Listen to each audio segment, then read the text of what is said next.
Insider and other members of the press were able to uncover some court documents pertaining to accusations of harassment lodged against Nike. Now, these accusations date back to 2018, and the harassment or the allegations are clearly harassment should they be proven.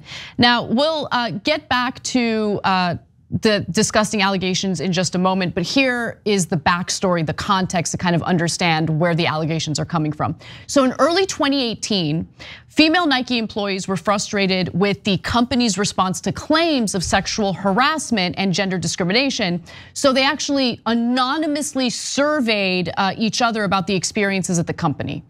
Now, in these surveys, the people who responded, the women who responded, alleged pretty disgusting sexual behavior, corporate bullying, fear of retaliation, and a lack of faith in Nike's willingness to address accusations of harassment in the workplace.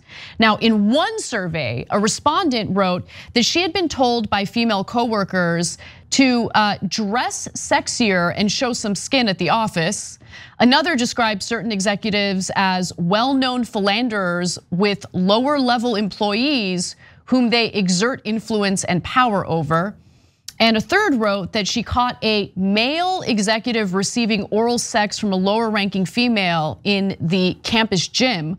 The fourth alleged sloppy drunk men put their arms around female coworkers on work travel.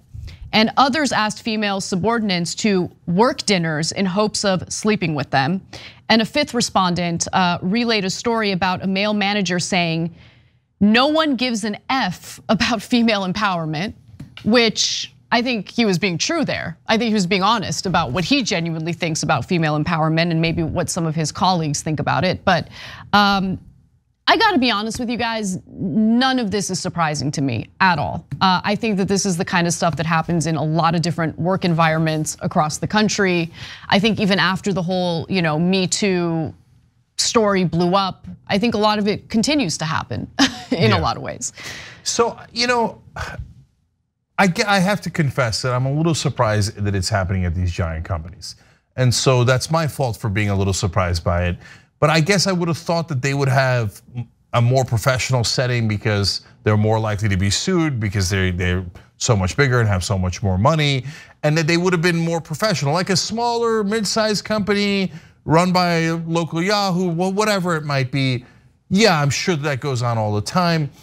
And I just, but now it's absolutely clear. It turns out it was everywhere. The biggest companies in the world were like, lawsuits, we're not gonna get sued. These chicks have no power. I don't know what they were thinking, but now there's 5,000 people in this lawsuit. There are a lot of people involved in this lawsuit, right? So if it's one or two accusations, I think for people who have like some vested interest in dismissing those claims, they might be able to do it. But when you have this many women agreeing that this culture existed in the workplace, I mean, you can't just brush it away or brush it aside. It's clearly a problem, and the executives in this case seem to have an interest in keeping it going.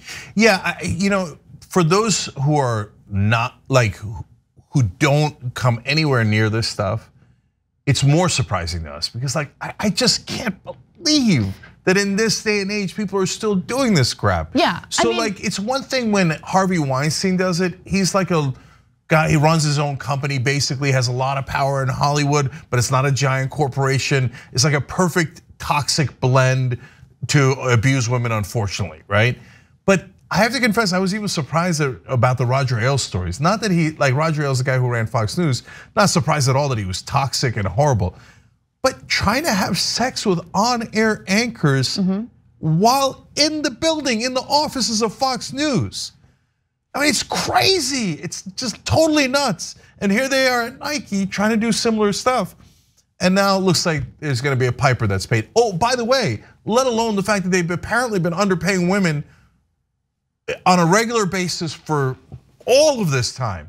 Because now they're saying, okay, yeah. We're gonna increase the salaries of 7,000 employees because they were underpaying them.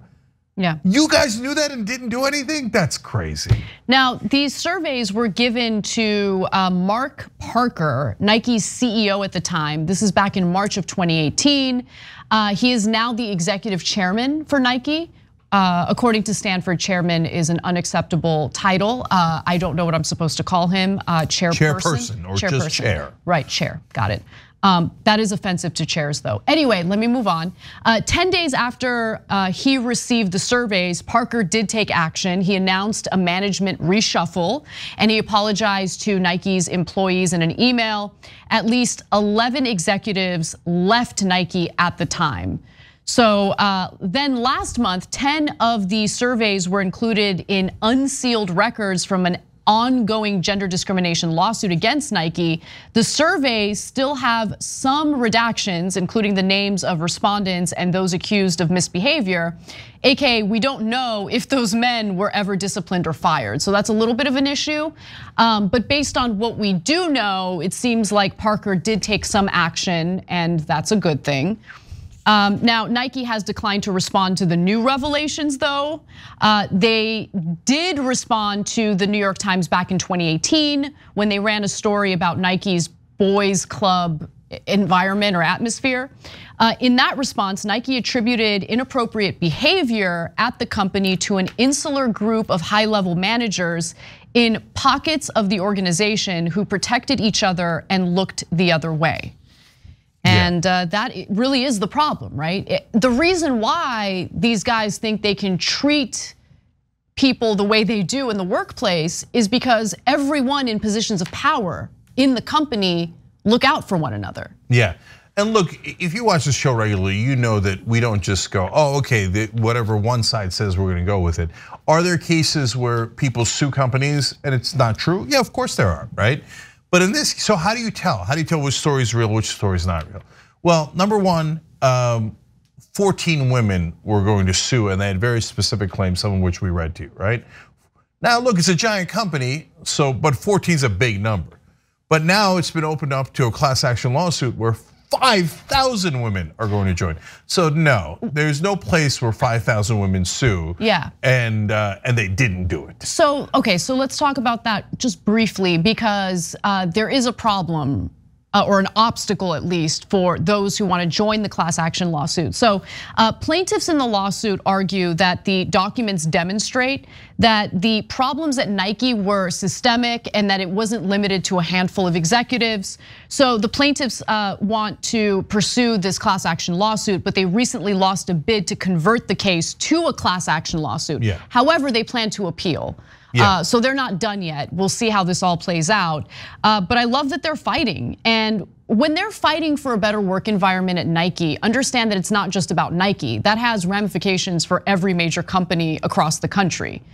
It sets an example and it shows, hey, this type of behavior does have consequences. Okay, first, thank you for that clarification. They have not won yet.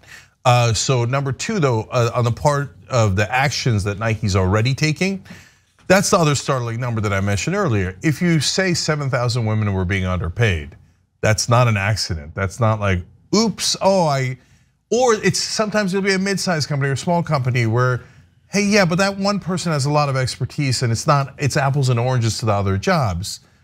No, if you're running a company with thousands of people, you're systemically underpaying the women, that's not anywhere near an accident.